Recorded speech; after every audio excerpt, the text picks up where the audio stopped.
you spend a good chunk of change to get a laptop device, something that you may need for work, for play, for streaming, whatever it may be. And then maybe even spend a little bit more money to get a Mac. And then one day you drop it on the floor. This was Chris Matischik's sad fate. Chris, before we really get into anything, I need to ask, did it survive? First thing I can tell you is my whole life is a sad fate. But at the MacBook Air, well, imagine I was sitting there working. I tend to work quite a lot on the sofa. It's just what I do. Just don't hold it against me. And I'm working away and I'm working away. And then I need to reach something on the far end of the sofa. So I put my MacBook Air down on the armrest. I turn to grab whatever it is I need on the sofa. I turn back, and clearly I'd been working for some time because I just nudged the MacBook Air as I turned back. And down it went. Down it went. And it smashed into the base of a standing lamp. Now, I pick it up. I carry on working. It's working fine. I'm happy. It's working fine. I'm really happy. It's working fine. And then I finally finish my work and I decide to shut my MacBook Air as a symbolic gesture. And one corner closes and the other corner doesn't. Now, this is a bit awkward because I'm about a couple of days later to get on a transatlantic flight. So it's a bit awkward. I mean, I don't want to kind of mess it up. Oh, by the way, did I mention this was Thanksgiving Day? Oh, And I didn't mention that, did I? Yeah, this was Thanksgiving Day, like Thursday, the day. And I'm thinking to myself, well, I've only got one day to get it fixed because I'd prefer it if it's shut, because I genuinely just don't know the consequences if one corner of your MacBook Air shuts and the other doesn't. It doesn't seem quite right. I mean, battery life, explosion, I don't know, swollen battery, could be anything, right? So on Thanksgiving Day, did I mention it was Thanksgiving Day? So on Thanksgiving Day, I go online, think, no way am I going to get a Genius Bar appointment on Black Friday. yeah, no. Actually, I learned something. It's the best day of the year to get a Genius Bar appointment. I go online, every single time slot is available. Everyone. I could have gone at 11 in the morning. I could have gone at 2 in the afternoon. All were available. Funny that. You see, everyone was looking for bargains they wouldn't get. Everyone was shopping. They didn't want to run errands. Yeah, absolutely. So this was the perfect day to smash my MacBook Air. So I made an appointment for Black Friday. I go in, the genius comes out, and I explain that it is my fault. You know, sometimes people say, damn Apple, damn whoever, how dare they, and all that. Now, this was my fault. I was dumb, not for the first time in my life. So she looks at it, she grabs it, she lays it down on its side and goes, can you see? And I said, evidently not. She said, your cover, it's bent 3/4 of the way down. So it's bent on one side. The lid is bent, you know. And I said, okay, can you straighten it? She went, She said, the one thing that surprises me is that the screen hasn't cracked because it's bent far enough to crack the screen. And then if you crack the screen, goodbye, $600, and no, I can't fix it straight away. And I said, oh, by the way, I'm on a plane tomorrow and I'm flying like quite a few thousands of miles. And she said, well, you know, you could risk it. You could risk it. It may be fine. Or you could not risk it. And I said, tell me about the not risk it version. Am I going to have to buy an M1? She said, because mine was an Intel Mac. And she said, no, you could get an M1. They're really good. And I said, yeah. All right, go on, give me the Apple spiel. And before I knew it, you know, when you're under pressure and you know you've got to do something because the trip is quite long and you're going to be away for a long time. And by the way, the country I'm in doesn't have Apple stores. It only has resellers. So if I tried to get it fixed here, it would take potentially weeks. So I bought an M1 MacBook Air. Now then, have you ever used one? I really am impressed with the M1.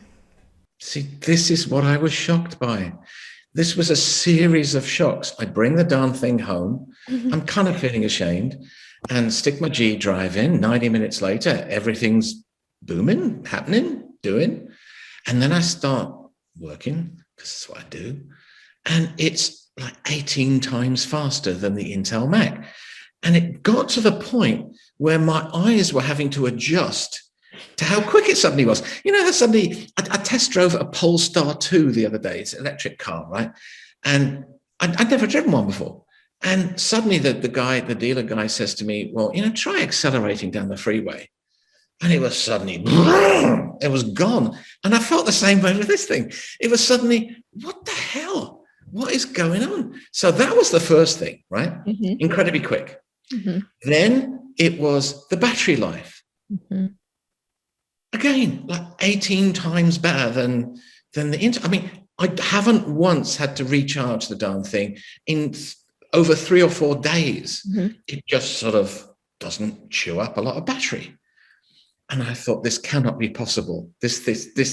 In Apple, Apple's always full of, we're magical, we're revolutionary, we're so great, we're all so modest, but really we're not, because we're so great.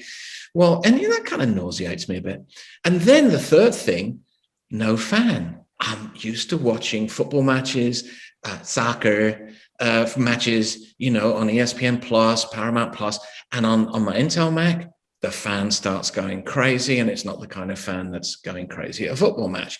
So this is like, give me a break. This is wonderful. So we get to Portugal, which is where I'm speaking from you right now, very quietly, and everything is going great until suddenly the damn thing freezes. I'm out of nowhere, and I get a notification. Your system has run out of application memory. And that's what I said. That exactly. I had a look, just like, what? And so clearly I'd been unaware of all this, but this is a problem Mac users have had for the past year. Now, I'm not entirely sure what the core issue is here, but you open your activity monitor and it's telling you that Firefox, which is my default browser, is using like 2 gigabytes. What? Firefox? No, it's quite. So I started pulling faces. I started closing a few. I had maybe 4 or 5 windows open and I was watching a game and dead. So you had to force restart, get everything going again. And it hasn't happened since. I got it totally restarted, all fine, nothing. But the worst thing is, just like with my MacBook Air from early days, suddenly now I've got one eye on my activity monitor. And I'm kind of trying to make sure I don't go past the gig limit. And you see, nothing's perfect in life, Beth. This was a disaster turned into a triumph that now teeters on the edge of disaster again. And it's just, you don't find perfection in life, do you? So honestly, I was truly surprised with the performance. You read reviews, you hear other people's BS, and I tend to be skeptical. I tend not to buy it. But in this case, it was a genuine shock, until the genuine shock of it freezing on me halfway through a game. But there we have it. That's the story of my Thanksgiving dropping. And maybe one day I'll get the Intel repaired and compare them and weep. But, right now, this thing, as long as it happened, as we've been talking, my system is still okay. Let me just check the activity monitor. What am I up to? I'm up to, I got 2 gigs spare. We're all right. We can complete this mission.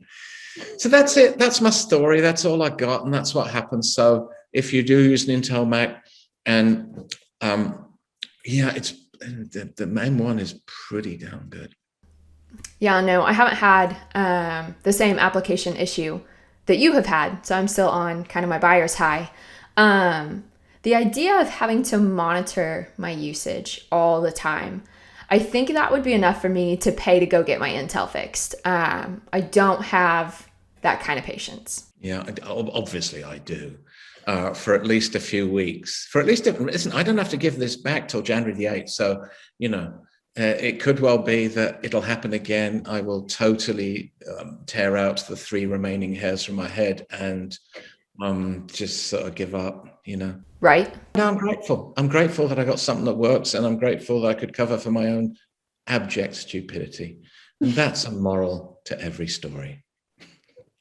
The best way that we could have ended this. All right, Chris, I hope that your M1 holds up. I hope that you no longer have some of those application issues. And I hope you're able to pretty cheaply get your Intel fixed so that you can go right back to streaming ESPN Plus. As always, thank you so much for this. Chris's written story is linked right down below. Be sure to stick with ZDNet for all things tech.